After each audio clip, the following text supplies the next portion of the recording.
The shades are back. Hello and welcome to the Platts Picks Pod, brought to you by Around the 412 and sponsored by Keeks Barbershop, located at 180 Brighton Avenue in Rochester, PA. Check out Keeks Barbershop.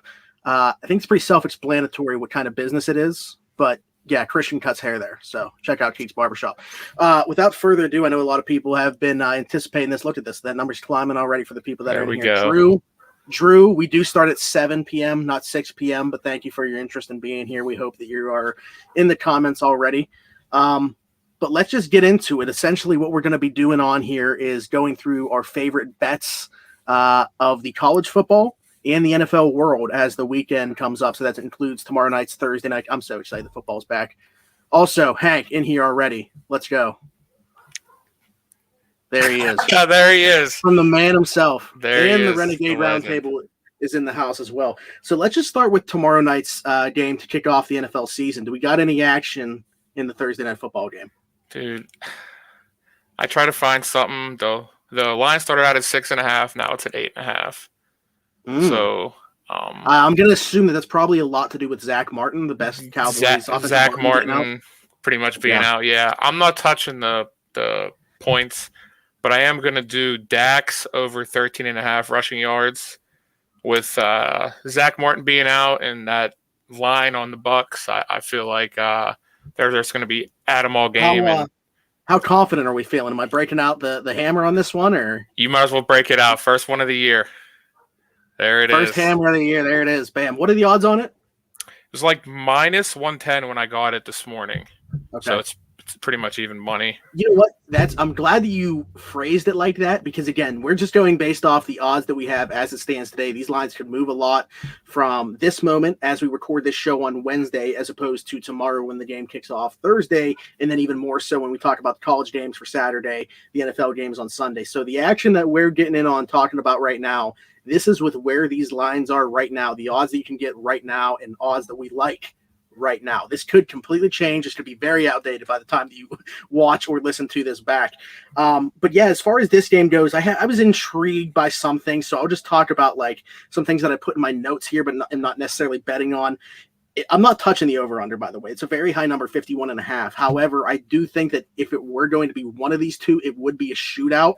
I'm just a little bit worried with it being week one about the flow of the offense for both sides. I mean, especially Dallas, when you talk about Dak coming back from that catastrophic ankle injury. Plus, he's been dealing with that weird like armpit shoulder thing for a lot of training camp.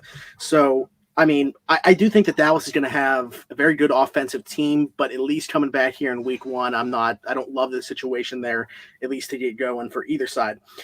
With that said, with me kind of expecting a little bit less offense maybe than in a normal Tampa Bay Dallas game if this were happening midseason, I would like to go Tom Brady under 300 yards here. They have that at 300.5 yards. That's such a high number for an over-under in terms of passing yards. Even if you are expecting this to be a shootout, that's a high number in a shootout as well. So what do you think about that? If you were betting on that, would you go over-under? I probably would go under as well. I mean, and even if it's a blowout, Brady would probably be pulled. But if it's a blowout, that's worst case scenario, because then he's either out of the game or they're running and milking the clock.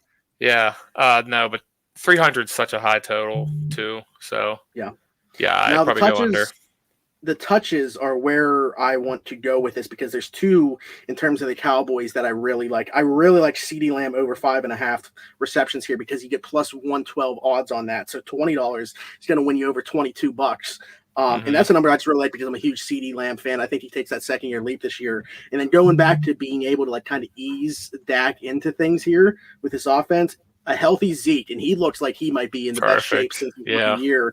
That over 13.5 for me rushing attempts is, I think that they're going to run the ball and try to set the tone that way, because if you want to keep Brady off the field, right? And the only way to do that is going to be running the ball. Not having Zach Martin sucks for Zeke in terms of what he's going to do with these touches, but I still think he's going to touch it a lot and have that volume. I agree. And you could probably sprinkle a little something on Zeke anytime touchdown, because once they get in the red zone, it's really no secret what they're going to do. Just give it to Zeke. Especially like Yeah, you mentioned you have the over for Dak's rushing yards. I do. But the only thing that I'm kind of concerned with there is it is an ankle injury that he's coming off of. So I don't know how much they're going to want to when they're in that goal to go situation, like do a QB sneak. Like Dak is going to be the guy. I think they feed the ball down there in that goal line work. The last thing I want to talk about with this game, this is where Steeler fans are probably going to turn this show off. If I am touching a first touchdown score, so the first touchdown of the NFL season, Antonio Brown, you can get a plus 1,200 right now. So $10 wins you $120 if Antonio Brown scores the first touchdown of the NFL season. Chris Godwin's been banged up. I'm not so sure what his status is going to be. Even if he does play, might be a little bit limited. Antonio Brown, all things out of Bucs training camp are like, this guy looks like the guy he was in Pittsburgh, and that's terrifying if that's actually the case. Of course, they're going to say great things. They're not going to say, oh, this guy looks like a shell of himself. But, man, plus 1,200 odds for AB to score the first touchdown of the NFL season. I really like that. I do too, especially if they get the ball first, because, Brady has all those weapons on offense, and he knows that he can go to Antonio Brown to make a catch. Tom Brady's the reason Antonio Brown's there. Legit, Antonio, they tried to make it work in New England because of Tom Brady, and now he's in Tampa with him. So, Jeff Kirby says 412X roundtable. Hey, let's make it happen. Hit me up. All right, so what do we like though? I guess let's just stick with the NFL. We can go to college afterwards. Okay. But now moving past this Thursday night game, unless you have any other action on Thursday night, I think that we can touch on it all. Okay, so moving on past that to the Sunday slate here. First thing I want to touch on, we talked about this right before we started recording, was a couple underdog picks that we both had. We're actually fading each other on one of these games. But I'll talk about mine first. I got Giants money line here at plus 134.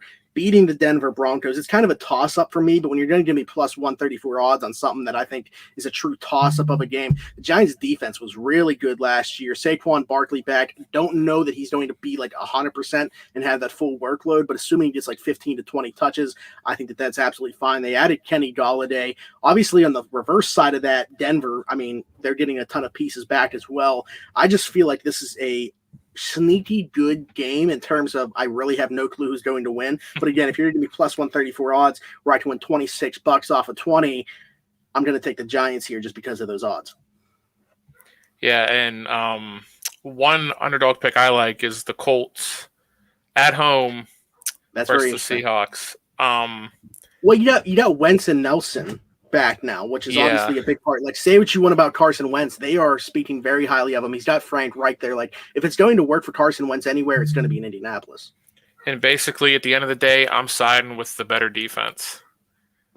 Colts have a really good defense. Yeah, Colts have a much better defense.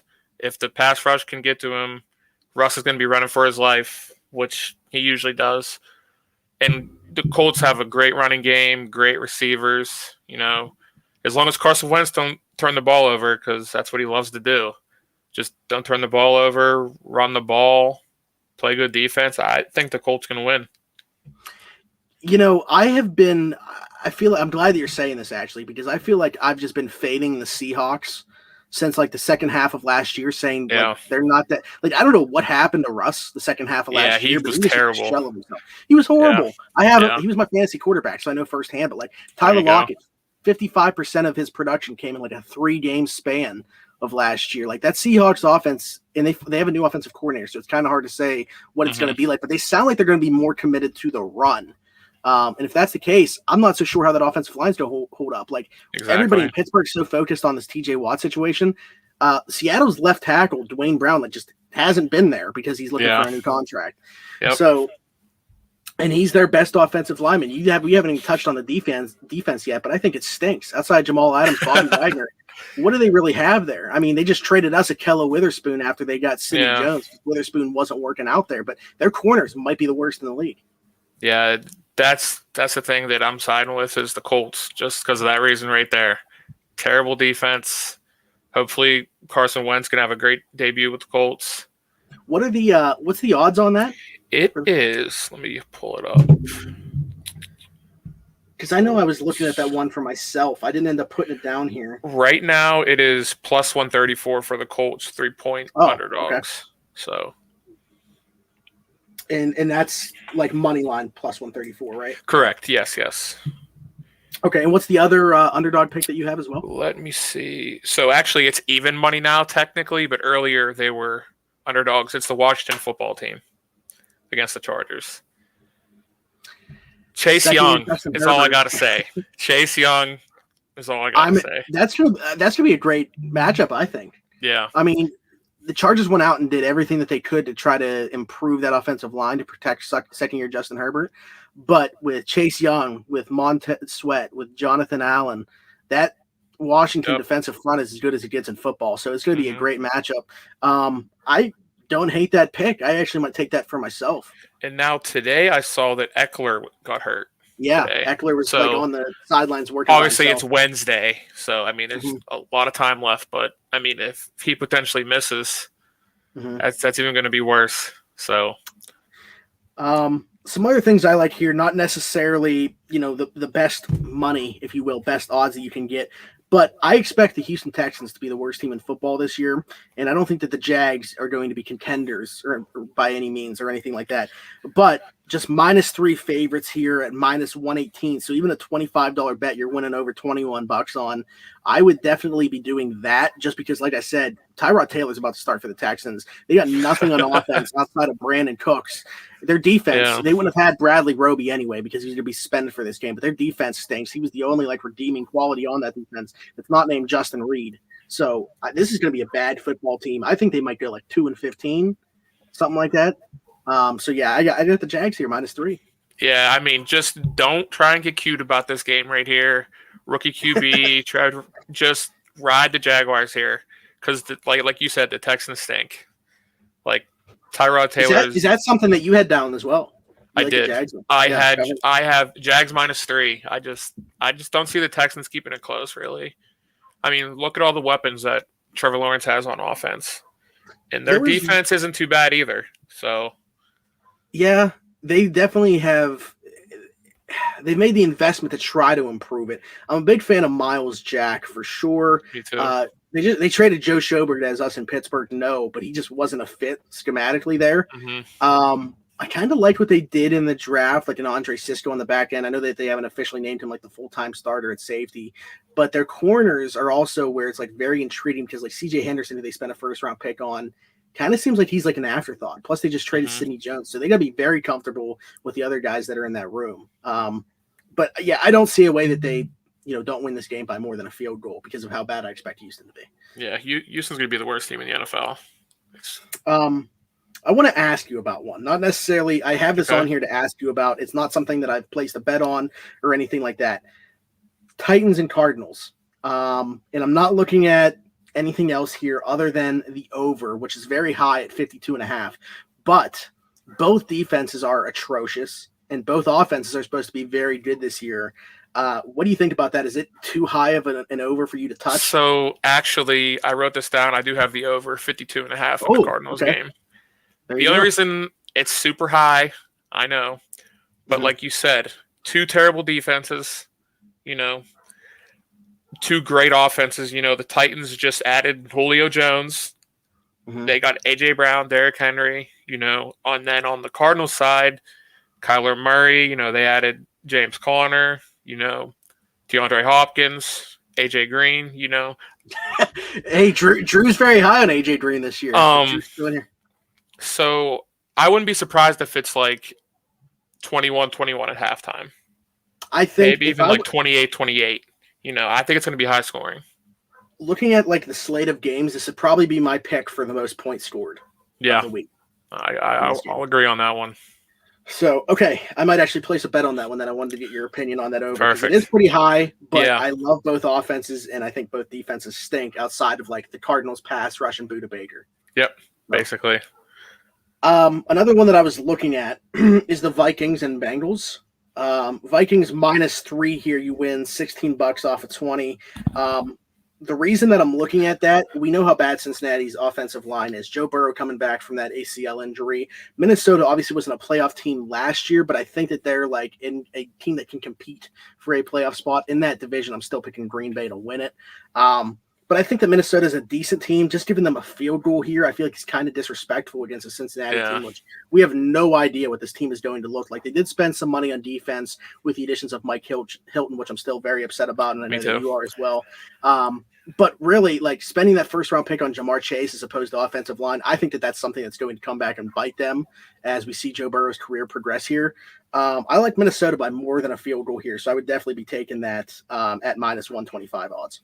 Yeah, I'm not personally touching this game, but I think the Vikings win by at least probably 6. Even their offense, like who on the Bengals is going to guard Justin Jefferson? Adam Thielen, Dalvin Cook. Like, I understand. That's what I'm saying. Kirk Cousins isn't going to go out there and win this game by himself, but like Minnesota's offense has enough pieces. I was really excited actually for Irv Smith Jr. this year, so I'm upset that he got hurt. But they did bring in Chris Herndon. We'll see what his role is in that offense. But it's more so about that run game for me with Dalvin Cook and maybe a little bit of Madison as well. But really, when you talk about Justin Jefferson and Thielen, who in the world is guarding those guys? Because as good of a slot corner as Mike Hilton is, he's not covering either one of those guys. Yeah, we all know he's just a blitzer. And a great tackler, of course, but which is why, not to stray too far away from betting here, but I don't see them being able to use him in the same way that the Steelers did. But I digress. I guess we'll see. I want to talk about the Steelers last, so I think that's pretty much it other than the Steelers stuff, if you have other stuff. I do have the Packers -4. Okay. The Saints don't have Michael Thomas, Jameis starting. I heard a pretty good quarterback retired as well. Yeah. I just don't see the Saints. I mean, the Saints will probably keep it close, but Aaron Rodgers is going to do what he wants. He's going to feed Devontae Adams, Aaron Jones. I think they win by probably 5 or 6, and they cover that 4.5 spread or 4. Whatever it is. I'm excited for Jameis. I think that he should be the starter over Taysom Hill. But yeah, at least in like game 1, you're talking about a team that just played in the NFC Championship last year in the Packers, who's returning most of their team now that Aaron Rodgers is back into the fold. And with this like last dance thing that they're going with, I don't want any part of playing the Packers, especially early on in this season. So I like that as well. So the last few things that I want to talk about before we go into our massive parlay that we found with the massive payout is going to be the Steelers. Maybe some stuff that I would sprinkle some money on here. We talked about it a little bit right before we started recording, but like in this game, especially with the Steelers tackle situation, I'm not expecting to see the Steelers definitely want to commit to the run. That says that when you draft a running back in the first round. The interior of this offensive line is its strength. The tackles stink. Like until they answer the question about them, I'm just going to keep saying they stink until they answer that question. So I really like Najee Harris over 58.5 here. I know that the offensive line does play a big part in his ability to run the football, and I'm not necessarily saying it's going to be the most efficient. However, I think the volume is going to be there for him to surpass that number by quite a bit. So I would go over 58.5 there. That's going to win you $18 off of 20, which I'm fine with. It's that's not the most appetizing bet in the world, but that's just such a low number for me when we talk about Najee Harris, a guy that can create offense just himself. And that the Steelers, like I said, absolutely want to commit to the run game. And I feel like that they're going to want to keep the Bills' offense off the field. Oh, that reminds me. Yeah, because our cornerbacks right now are a little iffy, So, like, I would want to keep Josh Allen that offense off the field. Yeah, and the only way to keep him really off the field is to hand it to Najee. Just give it to him. I hear Buffalo is a pretty good receiver as well. Yeah, I don't even want to talk about that. Yeah. But his number is like 88.5 or something, and Stephon Diggs is obviously one of the top 3 receivers in the NFL going right now. But for me, I understand there's a lot of questions about the Steelers, secondary and their corner specifically. That's still not a number that I want to touch, just because I don't know how the Steelers are going to if we knew right now that we're going to see a linebacker covering Stephon Diggs at any point in this game, that I'm hammering that over number. But if they're going to like have Hayden like shadow him and maybe give him some help over the top in the form of like Minkah Fitzpatrick, I don't think that they can completely negate Stephon Diggs, but I think that they might be able to hold him in check if they have the right game plan. So that's too high of a number for me to touch up personally. Yeah. The only other thing that I'm looking at in this game, and it kind of contradicts what I said about Ben in the passing game, but this is a pretty low number for a guy that had double-digit targets in every game that he finished last year. Deonte Johnson, the over on his receiving yards is 56.5. Again, this is a guy that every game that he finished last year, he had over 10 targets, and there's only 3 other receivers in football that had that same number. Ben targeted this guy heavily.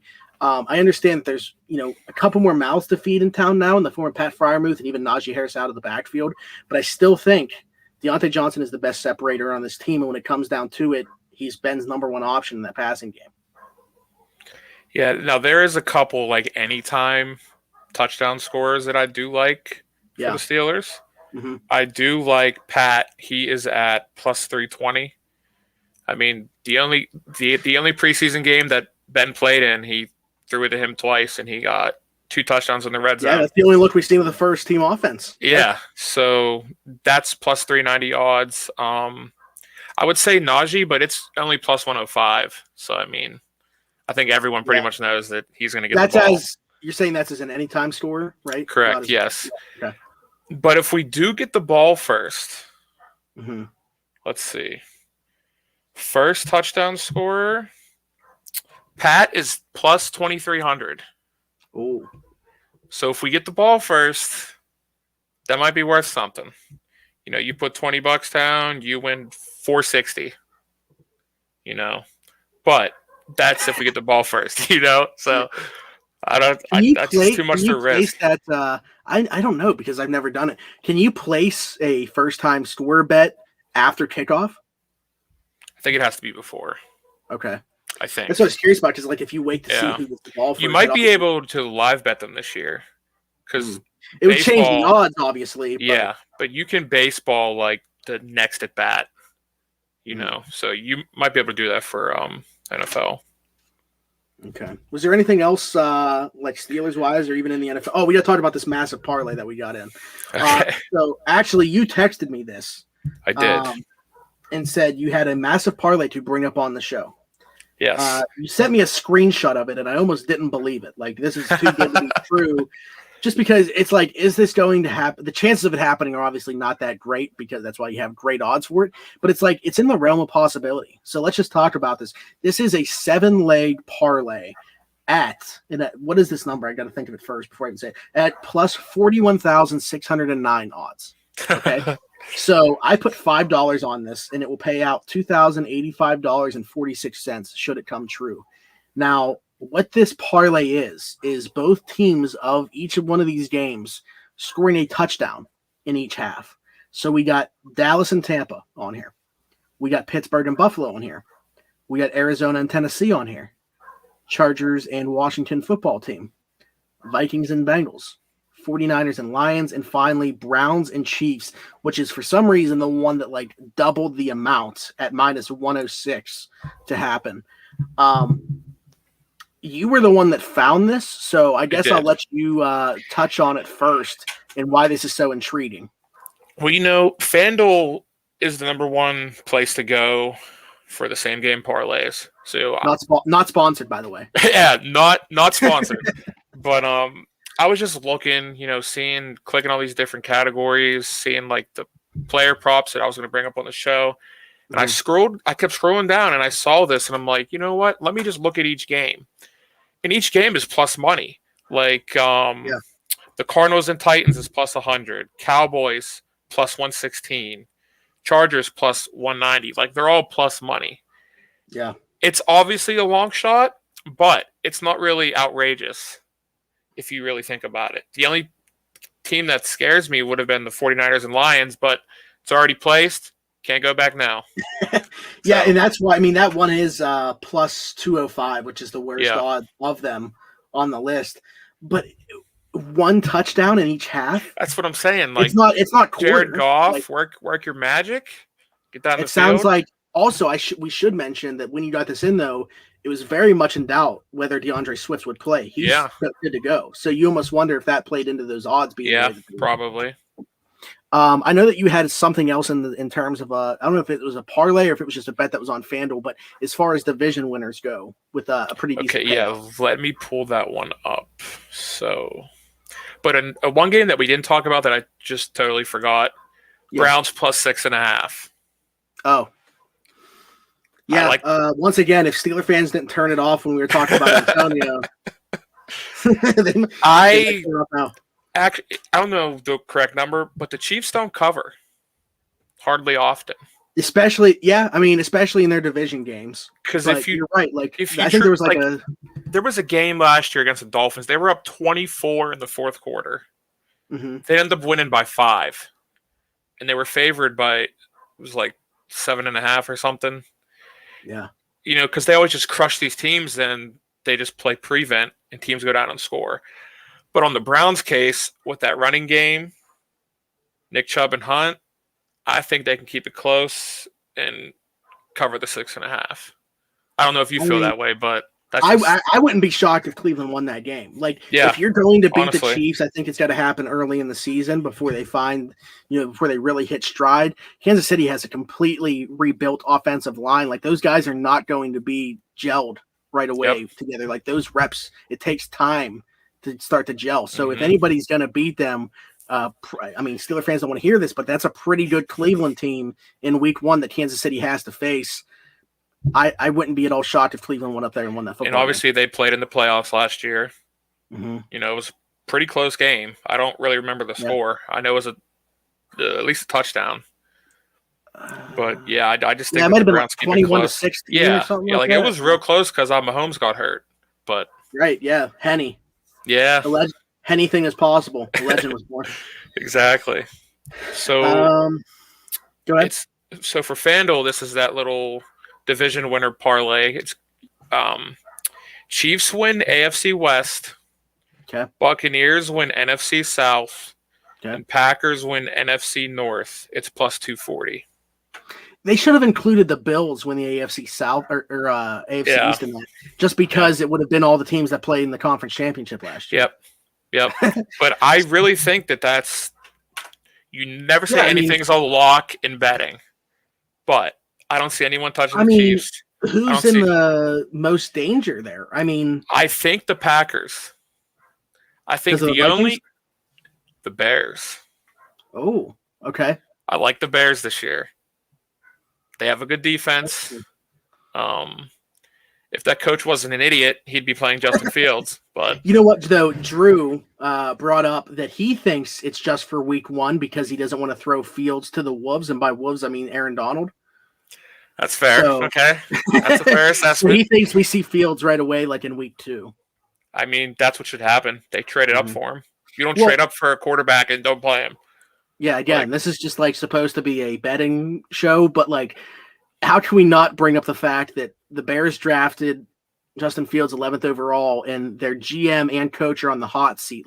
They're pretty much tying their tenure to Justin Fields. How do you not play him? I understand Drew's line of thinking there. So if that's the case, then whatever. But every game is going to matter. If Chicago ends up 1 game away from the playoffs this year, we're going to remember that opener where they didn't play Justin Fields against them. So who knows? But okay, let's switch it up. College football now. And I'm not fading my own team here because I still think that they win this game. Ohio State is 14.5-point favorites against Oregon. I do not like what I saw from Ohio State's defense in their opener. And I think that this could be a game where both teams score 40 plus, maybe 50 plus points. I don't think that they cover 14.5 against Oregon. Actually, Oregon is plus 490 to win this game straight up, which I'm not betting, but if someone wants to throw $10 on that for a $49 payout, be my guess. Now, is that right end for Oregon? Is he out? Because he left. Kayvon Thibodeau. He might be. Left. If he's out, Ohio State might cover that game, but I'm not touching it unless I do a teaser. But I'm not. That's a good point. I have no idea what Thibodeau's status is. Because I saw that he left. Maybe he was in a sling or something, something to That that was his effect. foot. It was his foot. Oh, was He his had, foot? like, a- Okay. Mhm. Yeah. So I kind of want to wait and see for that, but All right. So what's one of the games that you're liking? NC State money line. They looked really good last week. And Who did they play? let me see. NC State. I know it's only like a 2-point spread, I believe. Let's see.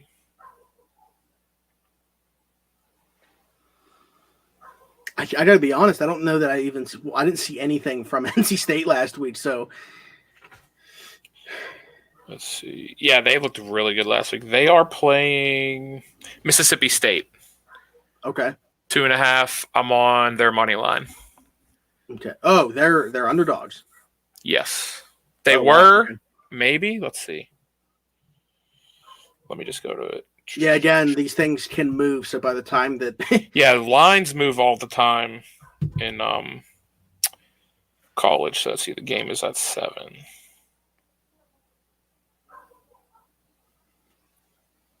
So actually, NC State is now 2.5 favorites. Oh, wow. State. Yeah. Over under is 55, and I'm on NC State money line. Okay. I'll save Pitt for last, but the worst game I think that I saw in terms of offense, at least the quarterbacks going head to head, was Penn State and Wisconsin of last weekend. I mean, Sean Clifford and Graham Mertz, they are awful. Both of them are awful. God, which is why I'm very unserious quarterbacks. Very unserious programs. Yeah. So I'm going the under 57.5 points for Penn State, even against an opponent like Ball State, just because I don't think that Penn State's defense is very good. So they're going to keep Ball State out of the end zone. I just don't think that Penn State puts up enough points in that because they're going to have to pretty much cover that themselves. Mm-hmm. I think. So I'm going under 57.5 on that. That's minus 105, so $20 wins you pretty much $20 back. It's like 1905. And the other game that I just mentioned there, Penn State's opponent from last week, Wisconsin, they got Eastern Michigan this week. Eastern Michigan being given 26 points. Now, Eastern Michigan, by no means a powerhouse of a program, but when you have a very unserious quarterback like Graham Mertz, I'm not taking you to cover 26 points at minus 110 odds. $20 wins you 18. I'm with Eastern Michigan here with the 26 points. Okay. Yeah, 26 is a lot of points too. Even though I found out the hard way that 37.5 isn't that many points. Yeah.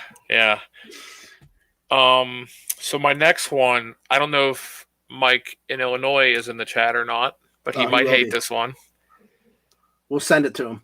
Toledo plus 17.5. They're playing Illinois.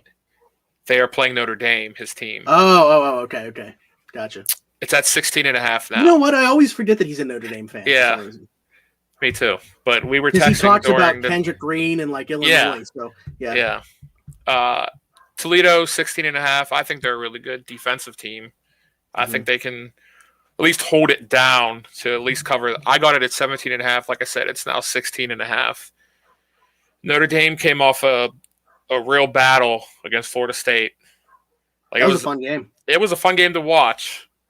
But man, coming off a short week, they just played Monday, So I think they can.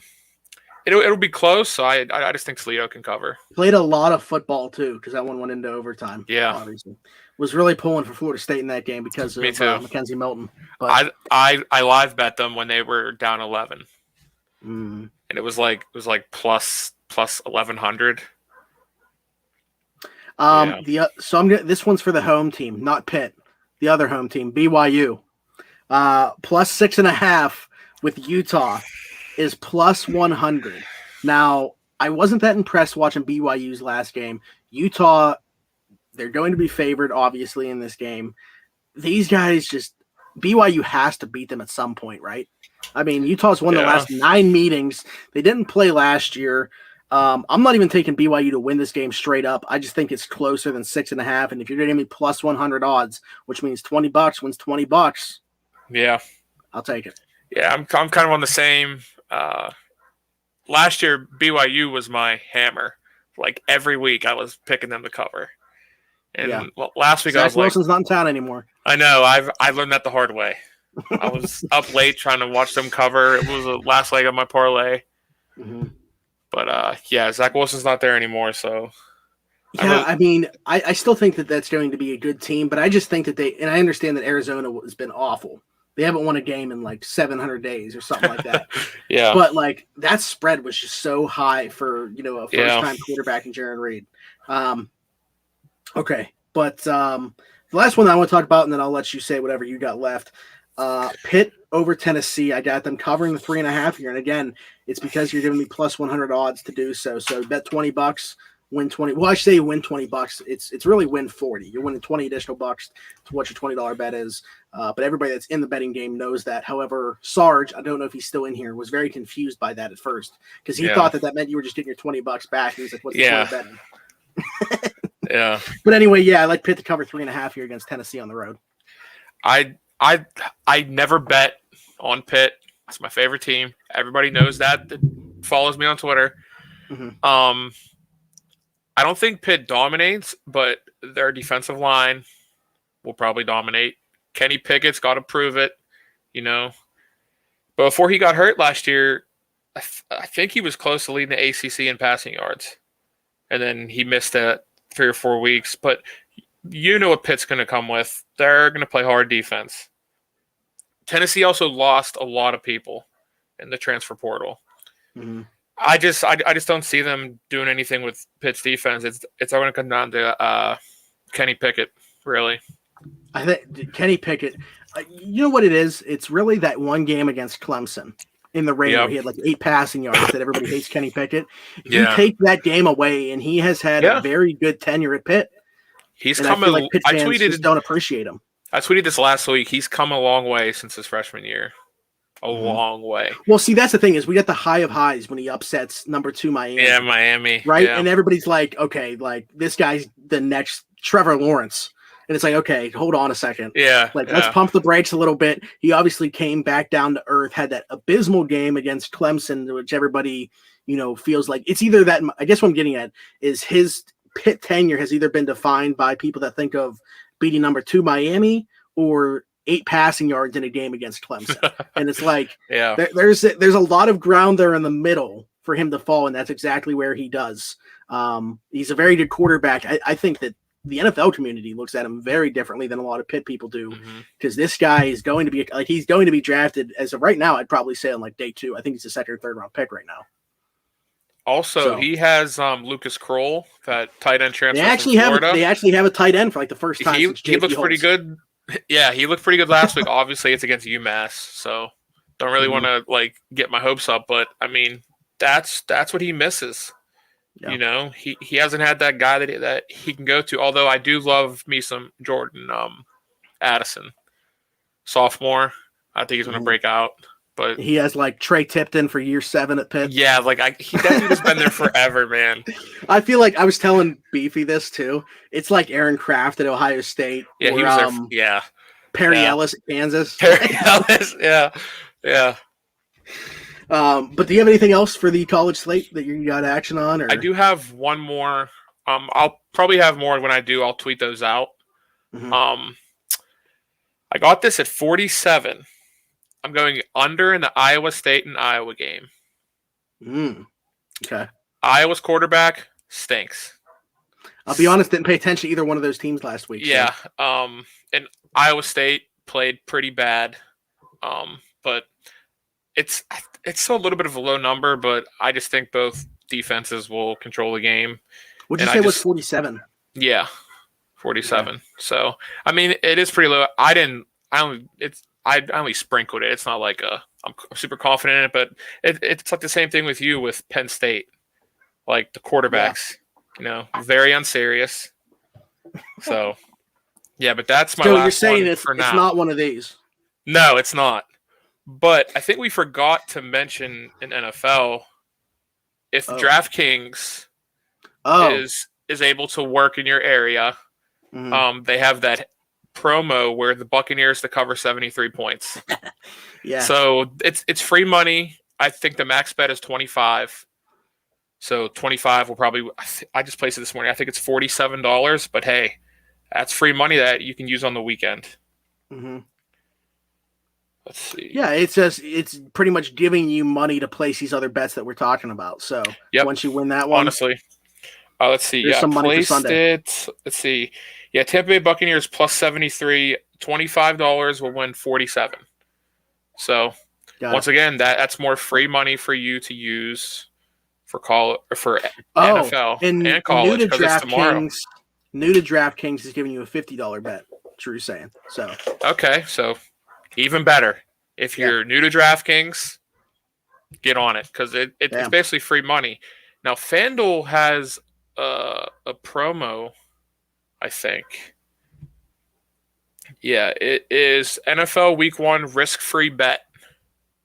It's I always like the risk-free. It's a Pat McAfee promo. So as soon as the game starts, you get your money back. You just have to opt in. If your bet loses, you just get a refund in site credit. Is it up to a certain amount or? Let's see. It's just opt-in required. It says the max bonus is $100. Okay. So I'd assume the most that you could get back is 100, but hey, it's risk-free. So yeah, and if it's going to do that, you might as well bet 100. Like yeah, exactly. And I'd also be searching for something stupid like. Yeah, just make that parlay we talked about. Imagine $100. God. Just put like 2 or 3 teams on it, and that's it. If you that's what I'd be doing is betting $100, not doing that full 7-leg one that we did, but I'd be picking a couple games in there. Honestly, the best thing to do when you're doing parlays, 2-3 team max. Honestly, because these 6-team-leggers, man. Like, they're fun to sweat out all Sunday. Trust me, they're fun to sweat out. But like, if you lose one, like if like that last game is on Sunday night, you can lose it. Last year, I had a 6-team parlay. All 5 games were in the early slate, and the last team was Ravens and Patriots Sunday night, and the Ravens got smoked. Yeah, that was poor. It was like it was pouring rain. Yeah. I said, Lamar, Mr. Running Back, is going to handle this accordingly. And he got smoked. And Lamar the payout was like $1,600. Yeah, it was rough. So I do want to say the last thing is a lot of player props haven't been put up yet, and that's what I'm real big on. So as we get closer to Sunday, and we haven't even touched the Monday night game yet because, again, a lot of stuff hasn't been added to that for some reason. Hopefully that changes before week 2 and we have a lot of information when we record the show. Otherwise, don't want to let you guys behind the scenes, but we might have to adjust when the show is recorded if we're not going to have a ton of information before recording. But anyways, been a lot of fun. You got anything else to add? No, let's cash some tickets, and I will start looking at the player props throughout the week. Yeah. And once I see some, follow us on Twitter. Yeah, once I see some that I like, I'm going to post it to Twitter. So yeah, so follow us on Twitter at Around the 412. You can follow Ryan's bets at Platts Picks. Also, your personal is just Ryan2434, I believe. Correct? It's 24_34. 24_34. Because my old one got Jack. Oh, that's me. Right. Jack. Just like Z23 Smitty. Yeah, like the same week I think we got cooked. Yeah. Yeah, a lot of suspended accounts in this room right now. But other than that, for Smitty, for Ryan, we can't thank you enough for tuning in to the first episode of the Platts Picks Pod. Good luck to everybody. Follow along with our bets at Around the 412 at Platts Picks. We will see you next time. Bye-bye.